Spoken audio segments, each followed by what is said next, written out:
ಸರ್ಕಾರ ಅರ್ಜಿ ಕರೆದಾಗ ನಮ್ಮ ಜಿಲ್ಲೆಯಿಂದ 1,76,000 ಅರ್ಜಿಗಳನ್ನು ಆ ಪೈಕಿ 29,000 ಅರ್ಜಿಗಳನ್ನು 93-94 ಒಳಗೆ ಕನ್ಸಿಡರ್ ಮಾಡಿದ್ದಾರೆ. ಇನ್ನು 46,000 ಸಂಖ್ಯೆಯ 1,46,000 ಅರ್ಜಿ ದೊಡ್ಡ ಸಂಖ್ಯೆಯ ಅರ್ಜಿಗಳನ್ನು ಯಾವುದೇ ಪರಿಶೀಲನೆಗೊಳಪಡಿಸದೆ ಮಂಜೂರಾತಿ ಮಾಡದೆ ಪೆಂಡಿಂಗ್ ಇದೆ. ಸಿದ್ದರಾಮಯ್ಯ ಸರ್ಕಾರ ಮೊದಲು 2ನೇ ಸಾರಿ ಅಧಿಕಾರಕ್ಕೆ ಬಂದಿದ್ದಾದರೆ ಸಮಿತಿಗಳು ರಚನೆ ಆಯಿತು. ಒಂದು ಸಮಿತಿ ರಚನೆ ಆದ ಒಂದು ಸಮಿತಿ ಕೂಡ ಈವರೆಗೂ ಕೂಡ ಒಂದು ಸಭೆ ಮಾಡಿದ ಯಾವುದೇ ಸಾಗುವಳಿ ಹಕ್ಕು ಕೊಡಲಾರ್ದಂಗೆ ಸುಮ್ಮನೆ ಸದಾಯಿಸ್ಕೊಂಡು ಕೂತ್ಕೊಳ್ತಾ ಇದೆ. ಈ ಜಿಲ್ಲೆಯಲ್ಲಿ ಒಟ್ಟು 1,86,000 ಅರ್ಜಿನಲ್ಲಿ 1,92,000 ಅರ್ಜಿ ಡಿಕ್ಕಿ ಪೆಂಡಿಂಗ್ ಉಳಿದವೆ. ಇವನ್ನು ಯಾವುದೇ ಪರಿಶೀಲನೆ ಮಾಡಿಲ್ಲ. ಪರಿಶೀಲನೆ ಮಾಡಬೇಕು. ಮತ್ತು ನಿಮ್ಮ ಸೆಷನ್ ಮುಗಿದಿದೆ, ನಿಮ್ಮ ಬೈ ಎಲೆಕ್ಷನ್ ಚುನಾವಣೆ ದಾವಣಗೆರೆ ಬಾಗಲಕೋಟೆ ಮುಗಿದಿದೆ. ಮುಗಿದ ತಕ್ಷಣ ನಮ್ಮ ಜಿಲ್ಲೆಯಲ್ಲಿ ಎಲ್ಲ ಶಾಸಕರು, ಮಾನ್ಯ ಮುಖ್ಯಮಂತ್ರಿಗಳು ಮತ್ತು ಕಂದಾಯ ಮಂತ್ರಿಗಳು ಸ್ಪಷ್ಟವಾದ ನಿರ್ದೇಶನ ಕೊಡಬೇಕು. ವಾರಕ್ಕೊಂದು ಸಭೆನ ಮಾಡಬೇಕು. ಬರೀ ಸಭೆಗಳಲ್ಲ, ಅದು ಫಲಿತಾಂಶ ಆಧಾರಿತ ಸಭೆಗಳಾಗಬೇಕು.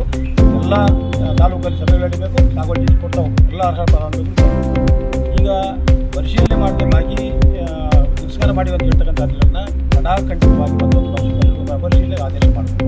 ನಾವು ಬರೋ ದಿನಗಳಲ್ಲಿ ಅತಿ ಉಗ್ರವಾದ ಚಳವಳಿ ಆರಂಭ ಮಾಡೋಕ್ಕೆ ನೀವು ಅವಕಾಶ ಕೊಡಬಾರ್ದು. ಇನ್ನು ಇದು ಕಂದಾಯ ಭೂಮಿ ಆದರೆ ಇನ್ನು ಅರಣ್ಯ ಕಾಯ್ದೆಯಲ್ಲಿ ಈಗಾಗಲೇ 5,573 ಅರ್ಜಿಗಳನ್ನ ಕೊಟ್ಟಿದ್ದೀವಿ.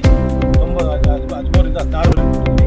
ಕೇವಲ ಇನ್ನು 358 ಕುಟುಂಬ ಭೂಮಿ ಕೊಟ್ಟಿದ್ದಾರೆ. ಇನ್ನು ದೊಡ್ಡ ಸಂಖ್ಯೆ 5,116 ಅರ್ಜಿಗಳನ್ನು ಪೆಂಡಿಂಗ್ ಇಟ್ಟಿದ್ದಾರೆ. ಇನ್ನು ಅರ್ಜಿ ಹಾಕಲಿಕ್ಕೆ ಸುಮ್ಮನೆ ಕಡಾಖಂಡಿತವಾಗಿ ಅರ್ಜಿ ಹಾಕಲಿಕ್ಕೆ ಒಂದೇ ದಿನ ಕಾಯಿ ಅಂತ ಹೇಳ್ತಾರೆ.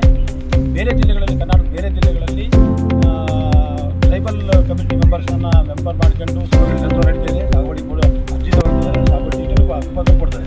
ನಮ್ಮ ಜಿಲ್ಲೆಯಲ್ಲಿ ಮಾತ್ರ ಯಾವುದೇ ಚಟುವಟಿಕೆಗಳಾಗದೆ ಪೂರ್ಣ ನಿಶ್ಚಯಗೊಂಡಿರೋದ್ರಿಂದ ಇದು ಅತ್ಯಂತ ಖೇದವಾದ ಸಂಗತಿ. ಅತ್ಯಂತ ಇದನ್ನು ನಾವು ಗಂಭೀರ ಪರಿಗಣಿಸಿ ಮತ್ತು ಅರಣ್ಯ ಮತ್ತು ಬಗರು ಸಾಗುವಳಿಗಳ ನನ್ನ ವಂಚಿಸತಕ್ಕಂಥ ಕೆಲಸ ಇಲ್ಲಿ ನಡೀತಾದ್ರಿಂದ ಇದನ್ನು ಅತ್ಯಂತವಾಗಿ ಖಂಡಿಸಿ ಮುಂದಿನ ದಿನಗಳಲ್ಲಿ ಉಗ್ರವಾದ ಹೋರಾಟಕ್ಕೆ ನಾವು ಅಡಿಯಾಗದಂತೆ ತಪ್ಪಿಸಬೇಕು.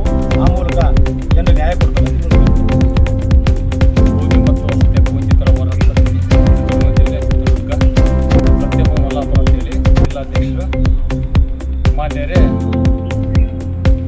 ಈ ಬಗರು ಸಾಗುವಳಿದಾರರ ಹೋರಾಟದಿಂದ ಸುಮಾರು 2018-19 ಸಾಲಿನಲ್ಲಿ ಸುಮಾರು 1,80,000ಕ್ಕೂ ಹೆಚ್ಚು ಅರ್ಜಿ ರೈತರು ಸಾಗುವಳಿ ಮಾಡ್ತಾ ಅರ್ಜಿಗಳು ಸಲ್ಲಿಸಿದ್ರು.